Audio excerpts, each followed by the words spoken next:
good morning po guys. This is the time for massage for head tapos sumers guys.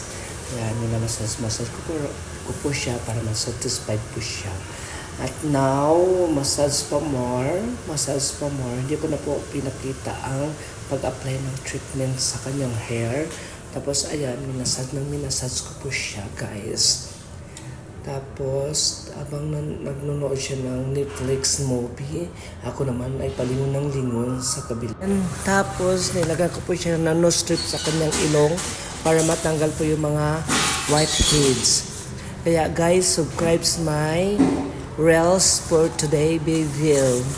Ayan, may pumasok na bilat sa kanya. Tapos, guys, I'm so sorry to my bad world. Pero, ayan, gusto pa niya ng massage. Gusto pa niya ng massage. More massage talaga para ma-relax ang mga customer.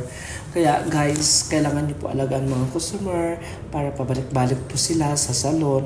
Ayan, pinatay na niya bayot ang solution. Kasi dryer ko na ang buhok niya. Tinakpan ko na kunti sa aking body language. Tapos, ayan, pack na siya. Ang ganda niya at kulay. Ginamit ko po ng kulay sa kanya. 6.0. Tapos nilagay ko po siya ng pinunasan ko muna ng air na tsaka mukha niya. Nilagay ko po ng kunting dark brown para ma-achieve yung kulay na gusto niya guys.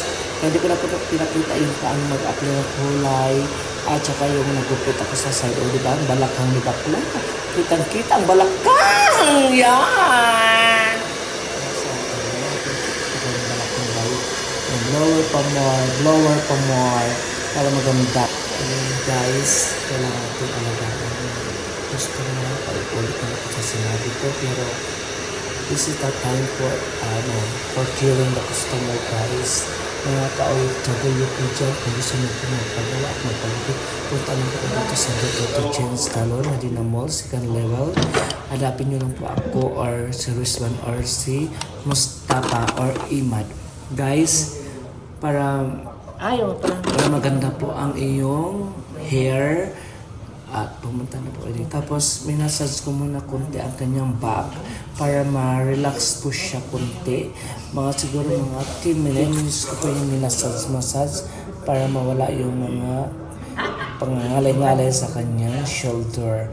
Ayan po guys, mga ka-OFW, konting massage sa clients para satisfied sila. Thank you Sir Danny for your coming always. I love you and God bless you po. Thank you for watching. I love you guys. Please follow me. Ay naku, pag hindi kayo mag-follow sa akin, walang follow back. Guys, I love you so much. Tapos dyan, tinanggal ko na po yung balabal. Tapos na po siya. Ni Flo, nilagay ko muna yung another massage pa pala siya kasi parang naawa naman po ako sa ating mga kabayan. Kailangan po natin silang hilot-hilotin. Alam na ang kasunod, ang pagmamahal natin sa customer. Guys, ganyan po ako magmahal sa mga customer. Kailangan natin silang i-massage kunti. Thank you and God bless you all.